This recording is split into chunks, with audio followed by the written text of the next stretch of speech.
দুটোর মধ্যে গিয়া তারপর আমি আরো বইয়া একত্র বইয়া ইফতার করি। নানা আসছে, নিয়ে আসছে বাইরে থেকে আমাদের সাথে ইফতার করার জন্য।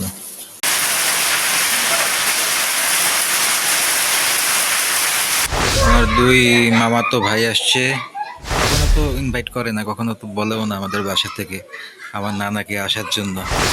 মামার বাড়ির লোকদের সাথে আমাদের এক ধরনের বিচ্যুতি ঘটিয়ে ফেলছে। এই নোংরা ফ্যামিলির যে রিলেটিভগুলো আছে, কাছের মানুষজন যারা আছে, তারা এখন এক ধরনের আমাদের অ্যাভয়েড করে।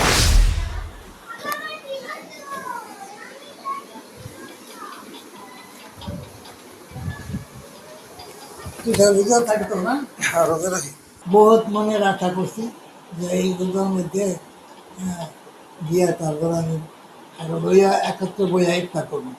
একেবারে না, রোজা শেষ হয়ে যেতেছে, আর বোকা তো চিবে বাচ্চায় না, এই ফজর উঠতে যায়, আবার সন্ধ্যাবেলা আসে, ক্লাস করে ইফতার করে, প্রাইভেট করে, কোরআন প্রথম দিব ওইটা তসিবি সব জায়গায় নেওয়া যায়। হ্যাঁ, তসিবি তো সব জায়গায় নেওয়া যায় আমরা। তসবি ছাড়া আর কোনো কথা করলে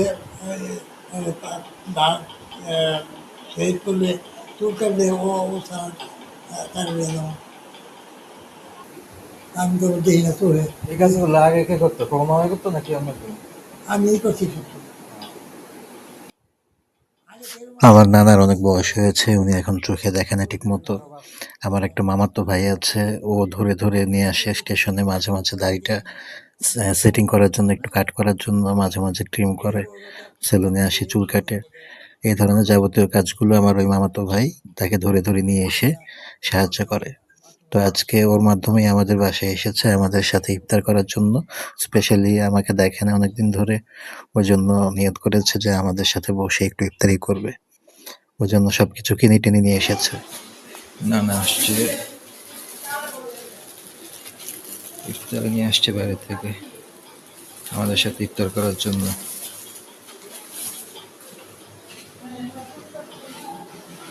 যদিও চুলায় গরুর মাংস, কিন্তু আমাদের কোনো আত্মীয় স্বজনকে খাবার অফার করা হবে না, এটা আমি জানি। ইফতার পর্যন্তই শেষ।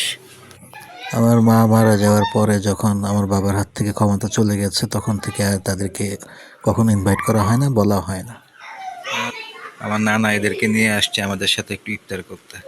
কখনো তো ইনভাইট করে না, কখনো তো বলেও না আমাদের বাসা থেকে আমার নানাকে আসার জন্য বা ইফতার করার জন্য।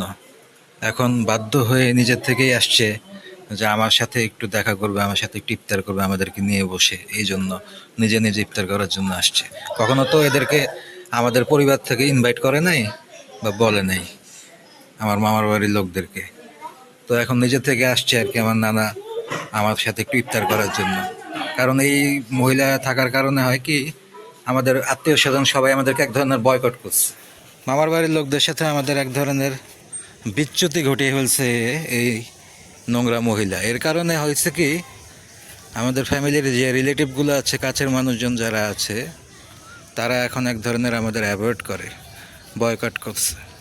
কেউই এখানে আসতে চায় না, নিজের থেকে আসার মতো পরিবেশও নাই। বাড়িঘর নোংরা করে ফেলছে, পরিবেশ নোংরা করে ফেলছে, আমাদের রেপুটেশন নষ্ট করছে এলাকাতে। এখন ওই যে বললাম যে বাধ্য হয়ে যদি মারা টারা যায়, আমি তো যাই না নানার বাড়িতে বিভিন্ন কারণে, বিভিন্ন ইস্যুতে। এখন নানা তো আমাকে দেখে না প্রায় 1 বছরের মতো হয়। আমাদের বাড়ির থেকে তাদের দূরত্ব হচ্ছে, তাদের বাড়ির দূরত্ব হচ্ছে হাঁটা পথে 15 মিনিট বা 10 মিনিট। ওইখানে আমি পা ফেলি না, যাই না, যে কোনো কারণেই হোক যাই না। তো এখন নানা আমাকে দেখতে চাচ্ছে, তার ইচ্ছা হয়েছে, মন চাচ্ছে, তার জন্য সে ইফতার করার জন্য কিছু ইফতার টিফতার কিনে নিয়ে আমার কাছে চলে আসছে বাসায়, আমাদের সাথে ইফতার করবে। কারণ ওই যে আমাদের বাসায় যে নর্মাল যে পার্টি হয়, প্রোগ্রাম হয় বা যা কিছুই হয়, যেমন আমার আমার ভাতিজির যে জন্মদিন হয়েছিল, সেখানেও পর্যন্ত আমার নানার বাড়ি কাউকে ইনভাইট করা হয়নি। এখন এই বাসায় যত ধরনের পার্টি প্রোগ্রাম যা কিছুই হয়, সব কিছুর মধ্যে গেস্ট থাকে শুধু ওই মহিলার বাবার বাড়ির লোকজন। এছাড়া এই বাড়ির একটা কুকুরও খাইতে পারে না কোনো কিছু।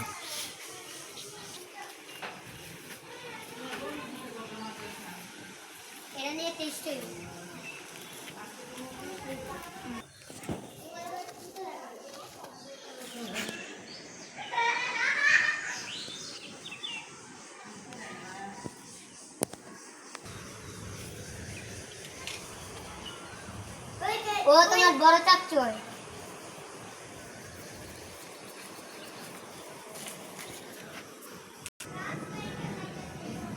কি কিরে,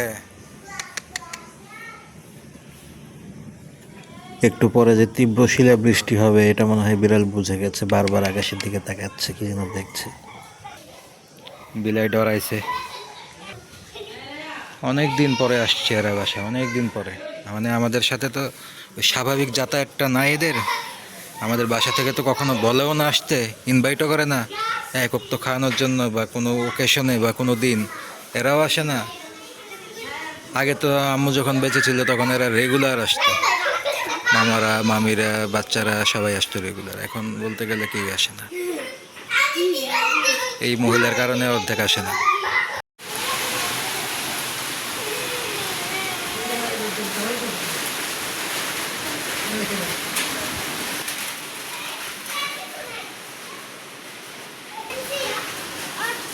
ইফতারের ঠিক আগ মুহূর্তে তীব্র শিলাবৃষ্টি শুরু হয়ে গেছে।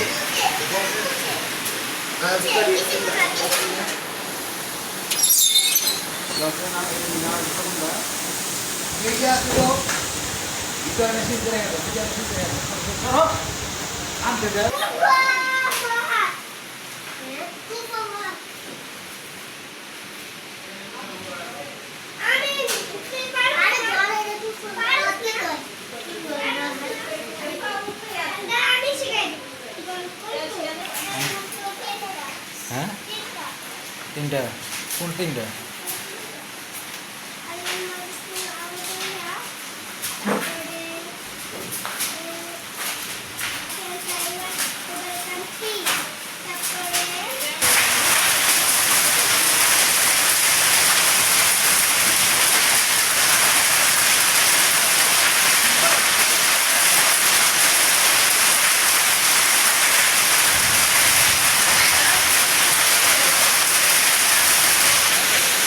বাইরে প্রচুর পরিমাণ শিলাবৃষ্টি হচ্ছে। শিলাবৃষ্টি যদিও ধরা পড়ছে না ক্যামেরাতে, তবে শব্দ পাওয়া যাচ্ছে।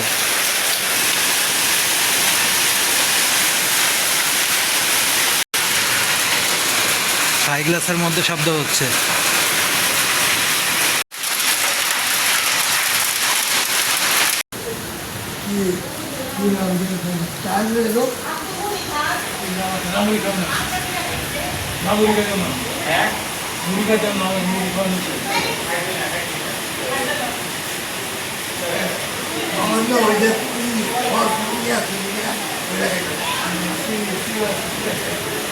খারাপ অন্য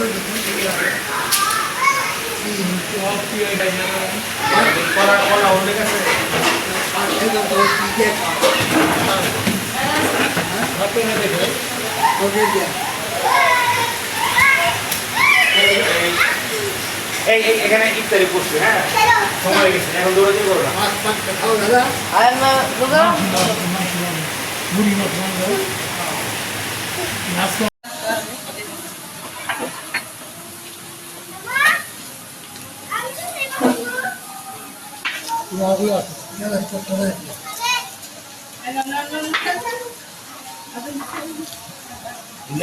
আগুন দিয়েছে পানি।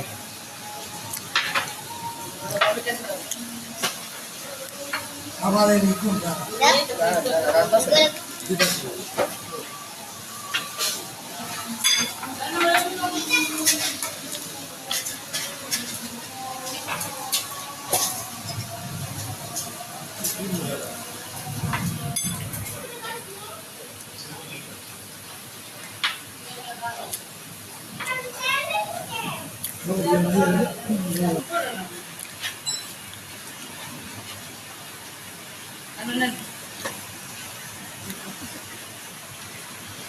সবার লাস্টে আমারটা, এটা জানা কোথায়।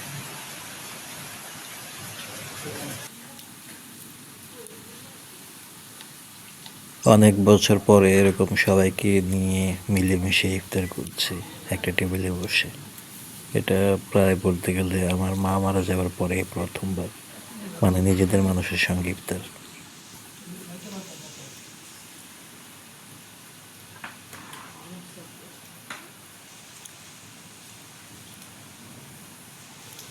ইফতারের মধ্যেই নেমে গেছে ঝুম বৃষ্টি, তার মধ্যে যাওয়ার গোছগাছ শুরু হয়ে গেছে।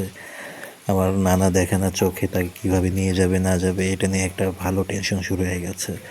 সবাই মিলে আর কি তাকে কীভাবে সুন্দর মতো বাড়িতে পাঠানো যায়, একটা অটো কীভাবে ঠিক করে দেওয়া যায়, এই প্রিপারেশন চলছে।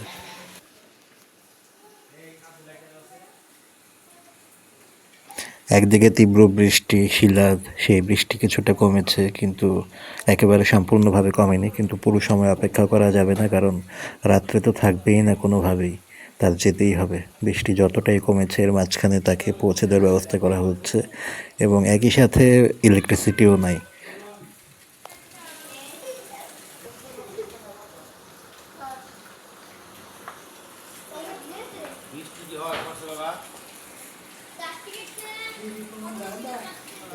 তাকে যতটা সম্ভব বাসা থেকে এগিয়ে কিছুটা পৌঁছে দিয়ে আসা হচ্ছে। এবং আজকের ব্লগটা ছিল এ পর্যন্তই। সবাই ভালো থাকবেন, সুস্থ থাকবেন। আজকের মতো এখানেই বিদায়।